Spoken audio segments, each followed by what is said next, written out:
So ಎಲ್ರಿಗೂ hi, welcome to Infins channel. So ನಿಮ್ಗೆ ಯಾವ ಥರ ಅನಿಸಿದೆನಾ ಬ್ಯಾಂಕ್ ಏನಕ್ಕೆ ಪದೇ ಪದೇ KYC ಅಪ್ಡೇಟ್ಸ್ ಕೇಳುತ್ತೆ ಅಂತ?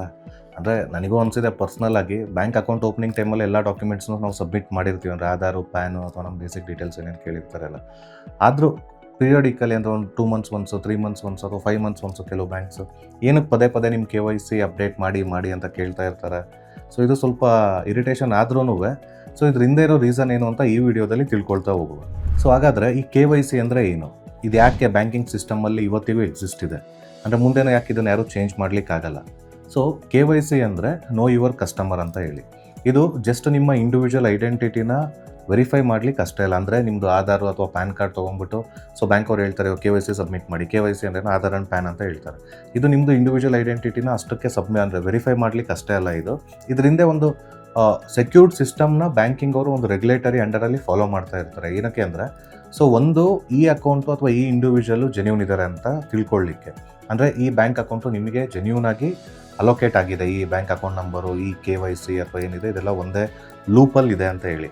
ಸೊ ದಟ್ ಇದ್ರ ಜೊತೆ ಈಗ ಫೋನ್ ನಂಬರು, ಇಮೇಲ್ ID ಎಲ್ಲನೂ ಅಟ್ಯಾಚ್ ಮಾಡಿಸಿದ್ದಾರೆ. ಸೊ ದಟ್ ಅದು ಒಂದೇ ಕಸ್ಟಮರ್, ಇಂಡಿವಿಜುವಲ್ ಜೆನ್ಯೂನ್ ಕಸ್ಟಮರ್ ಇವನು ಅಂತ ಫೈಂಡ್ ಔಟ್ ಮಾಡಲಿಕ್ಕೆ. ಸೊ ಎರಡನೇದು ಬಂದುಬಿಟ್ಟು ರೆಗ್ಯುಲೇಷನ್ಸು ಕೂಡ RBI ಅಂಡರಲ್ಲಿ ಸ್ಟ್ರಾಂಗ್ ಇದೆ. ಸೊ ಈ KYC ಅನ್ನೋದು ಮ್ಯಾಂಡೇಟ್. ಯಾಕೆಂದರೆ ಎಲ್ಲ KYCಲೂ ಜೆನ್ಯೂನ್ ಆಗಿ ಇಂಡಿವಿಜುವಲ್ ನಂಬರ್ಸ್ ಅಥವಾ ಇಂಡಿವಿಜುವಲ್ ಒಂದು ಕೋಡ್ನ ಫಾಲೋ ಮಾಡ್ತಾರೆ ಒಬ್ಬ ಪರ್ಸನಿಗೆ ಅಲೋಕೇಟ್ ಮಾಡಲಿಕ್ಕಿಂತ ಮುಂಚೆ. ಒಂದು ಅದಕ್ಕೆ ಇರುತ್ತೆ. ಮೂರನೇದು ಬಂದ್ಬಿಟ್ಟು ಈ ಸೈಬರ್ ಕ್ರೈಮ್ಸ್ ಅಥವಾ ಈ ಆನ್ಲೈನ್ ಮನಿ ಲಾಂಡ್ರಿಂಗು ಅಥವಾ ಈ ಸುಮಾರು ಕ್ರೈಮ್ಸ್ ಬರ್ತಾ ಇದೆ. ಸೊ ನಿಮಗೆ OTP ಕಳಿಸ್ಬಿಟ್ಟು ಅದು ಅಕ್ಸೆಪ್ಟ್ ಮಾಡಿ ಅಮೌಂಟ್ ಬರುತ್ತೆ ಅಂತೇಳಿ ಅಲ್ಲಿಂದ ನಿಮ್ಮ ಅಮೌಂಟಲ್ಲಿರೋ ನಿಮ್ಮ ಅಮೌಂಟ್ನ ನಿಮ್ಮ ಅಕೌಂಟಿಂದ ತೆಗೆಯೋದು.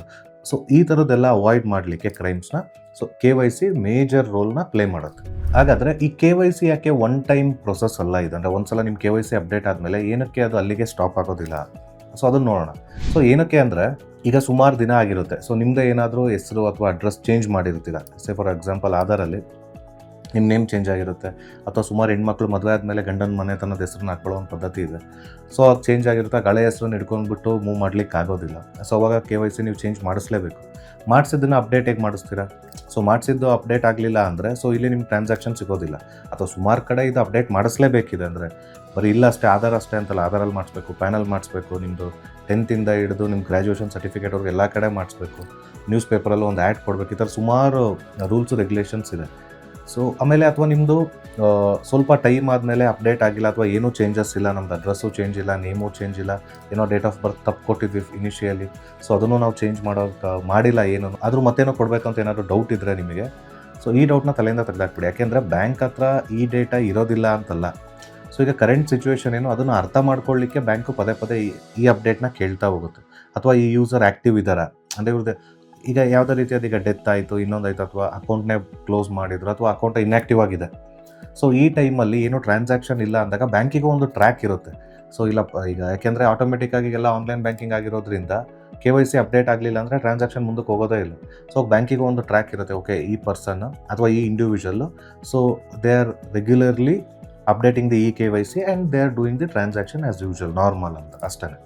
ಈಗ ಈ KYC ಅಪ್ಡೇಟ್ನ ಎಷ್ಟು ದಿನಕ್ಕೊಂದ್ಸತಿ ನಾವು ಮಾಡಿಸ್ಬೇಕಾಗುತ್ತೆ ಅಥವಾ ಎಷ್ಟು ವರ್ಷಕ್ಕೊಂದ್ಸತಿ ಬ್ಯಾಂಕಿಗೆ ರಿಕ್ವೈರ್ಮೆಂಟ್ ಇರುತ್ತೆ ಅಂದರೆ, ನೀವೇನಾದರೂ ಲೋ ರಿಸ್ಕ್ ಕಸ್ಟಮರ್ಸ್ ಆಗಿದ್ದರೆ ನಿಮಗೆ ಅಪ್ ಟು 10 ಇಯರ್ಸ್ವರೆಗೂ ಯಾವ ಬ್ಯಾಂಕು ಡಿಸ್ಟರ್ಬ್ ಮಾಡ್ಲಿಕ್ಕೆ ಹೋಗಲ್ಲ. ಸೊ 10 ಇಯರ್ಸ್ ಒನ್ಸ್ ನಿಮ್ಮದು KYCನ ಅಪ್ಡೇಟಿಗೆ ಕೇಳ್ತಾರೆ. ನೀವೇನಾದ್ರು ಮೀಡಿಯಮ್ ರಿಸ್ಕ್ ಕಸ್ಟಮರ್ಸ್ ಆಗಿದ್ದರೆ 8 ಇಯರ್ಸಿಗೆ ಕೇಳ್ತಾರೆ. ನೀವೇನಾದ್ರು ಹೈ ರಿಸ್ಕ್ ಕಸ್ಟಮರ್ಸ್ ಆಗಿದ್ದರೆ ಎವ್ರಿ 2 ಇಯರ್ಸ್ ಒನ್ಸು ನಿಮ್ಮದು KYCನ ಅಪ್ಡೇಟ್ ಮಾಡ್ತಾ ಹೋಗ್ತಾರೆ. ಈ ರಿಸ್ಕ್ ಅನ್ನೋದು ಸುಮಾರು ಟ್ರಾನ್ಸಾಕ್ಷನ್ ಅಥವಾ ನಿಮ್ಮ ಲೋನು EMI ಮೇಲೆ ಡಿಪೆಂಡ್ ಆಗುತ್ತೆ. ಅದ್ರ ಬಗ್ಗೆ ಜಾಸ್ತಿ ತಲೆ ಕೆಡ್ಸ್ಕೊಳಕ್ಕೆ ಹೋಗ್ಬಿಡಿ. ಸೊ KYC ಅಪ್ಡೇಟ್ ಅಂತ ಬಂದಾಗ ಅದನ್ನ ಅಪ್ಡೇಟ್ ಮಾಡ್ಕೊಳ್ಳಿ. ಓಕೆ, ನಿಮಗೆ ಈ KYC ಅಪ್ಡೇಟ್ ರಿಕ್ವೈರ್ಮೆಂಟ್ ಬಂದಾಗ ಅಥವಾ ರಿಕ್ವೆಸ್ಟ್ ಬಂದಾಗ, ಅಂದರೆ ಸೆಕೆಂಡ್ ಟೈಮ್ ಅಥವಾ ಥರ್ಡ್ ಟೈಮ್ ನೀವು ಇಗ್ನೋರ್ ಮಾಡಿದರೆ ಏನಾಗುತ್ತೆ?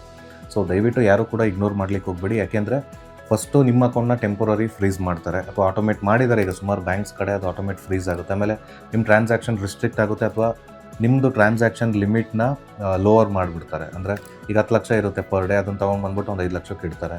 ಅಥವಾ ನೀವು ಯಾವುದೋ ಟ್ರಾನ್ಸಾಕ್ಟ್ ಮಾಡಿರ್ತೀರ, ಅಮೌಂಟ್ ಕಟ್ಟಾಗಿರುತ್ತೆ, ಅದು ಅಮೌಂಟ್ ನಿಮಗೂ ವಾಪಸ್ ಬಂದಿರೋಲ್ಲ, ಅಥವಾ ನೀವು ಯಾರಿಗೆ ಕಳಿಸಿರ್ತೀರ ಸೊ ಅವ್ರ ಅಕೌಂಟಿಗೂ ಇಟ್ಟಾಗಿರೋದಿಲ್ಲ.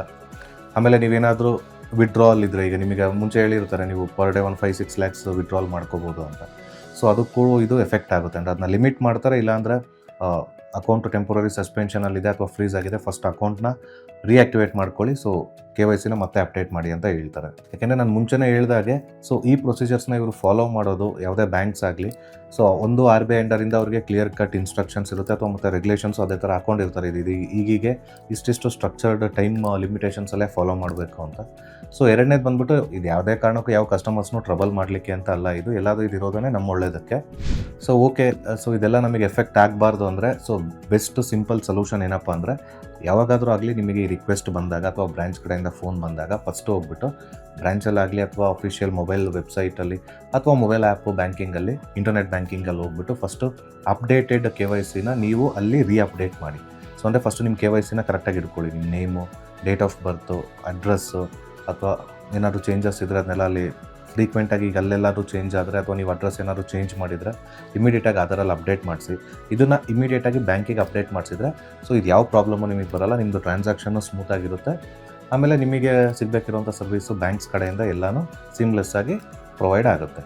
ಸೊ ಇದೇ ಥರ ಜಾಸ್ತಿ ಕಂಟೆಂಟಿಗೆ ನಮ್ಮ ಇನ್ಫಿನ್ಸ್ ಪೇಜ್ನ ಫಾಲೋ ಮಾಡಿ, ಹಾಗೆ ಸಬ್ಸ್ಕ್ರೈಬ್ ಮಾಡಿ. Thank you.